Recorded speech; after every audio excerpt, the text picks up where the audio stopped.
मन्त्रीज्यूको ध्यान आकर्षण गराउन चाहन्छु।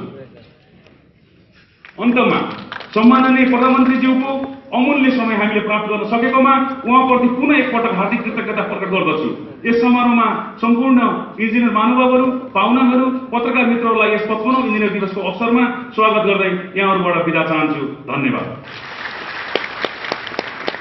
धन्यवाद महासचिवज्यू।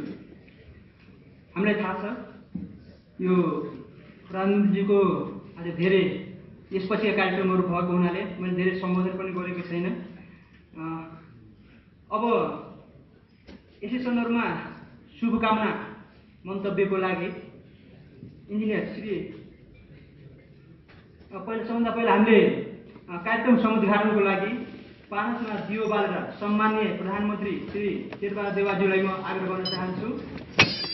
र हामी प्राविधिक मान्छे हामी ड्रोनको युज गरेर पुष्पवृष्टि पनि गर्छौँ उहाँको सम्मानमा।